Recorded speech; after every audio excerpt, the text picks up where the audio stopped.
My name is Andrew Miller, and I'm a special investigator. Well, what my job entails is I sometimes there are workers' comp cases that are questionable whether or not people are doing what they should be doing and following the rules of being out on workers' compensation. When there is a question of whether they're going beyond what their restrictions are, and what are given by medical personnel to what people can do if they're hurt and out of work. If there's a question of whether people are going beyond those restrictions and doing things that maybe they shouldn't be doing, I go out and do what's called a surveillance on these people and try to find out whether they're following the rules and doing what they're supposed to do, or whether they're going beyond the limit of what they should do. And if that's the case, I document it with video and still photos and do a report. Basically, how it all goes down is I will receive what's called an assignment, and that comes from a claim adjuster. They've either looked through the claim and seen something that has maybe caused them to be alarmed that something might be going on, whether it be the person's not back to work as they should have been. They've been out for a long period of time, and the injury that they had would lead someone to believe that they might go back to work earlier than that. Or they've received a tip from someone out in the public that a claimant or an injured worker is doing something that they shouldn't be doing. Then they do up some paperwork and send it to me and open the assignment. But then I'll go out and do a surveillance, and depending on what I get, I will do another day's surveillance, and also depending on what I get with that, I might continue. But if after 2 days I don't get anything, normally I will shut the assignment down and do up the paperwork. If there is activity, then I continue on. I will come home and send the video into my bosses, and they tell me whether or not they want me to continue on with the investigation or shut it down, and then I'll just do a report, including the video and pictures, and send it into the claims adjuster.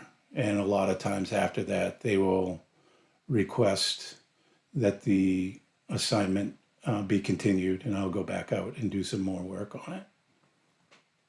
Part of my job is to affirm or prove that people are doing the right thing. I'm not just out to find the people who are cheating the system or people who are committing fraud.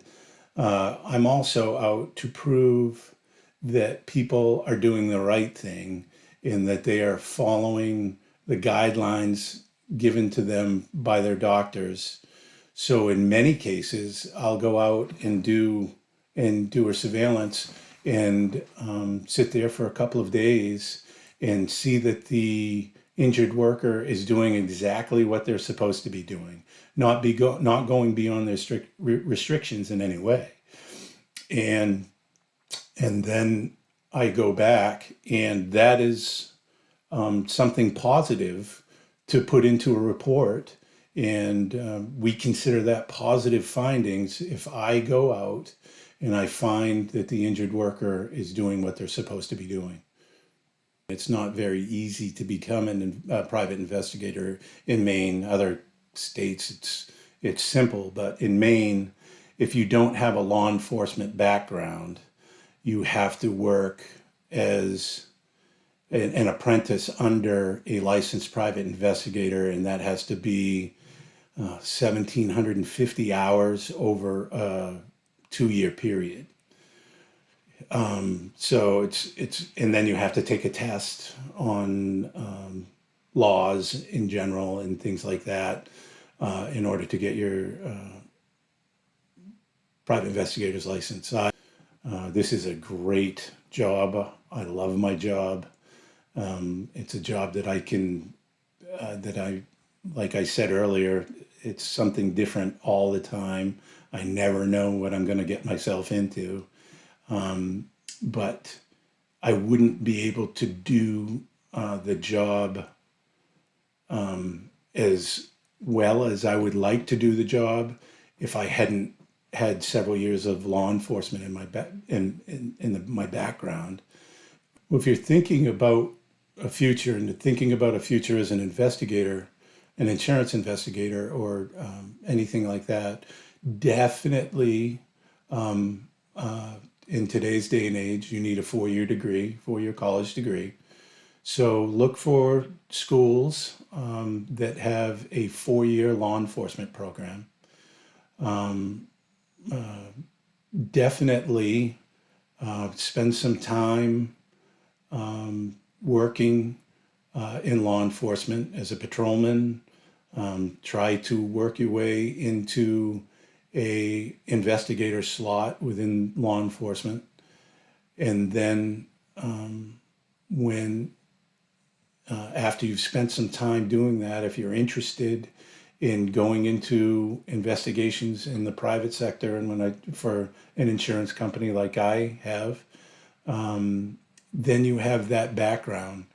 But definitely, there's no way you can do this without a four-year degree. And a four-year law enforcement degree would be very helpful. And then, like I said, finding a job within law enforcement and spending some time learning what investigating is and how to do it.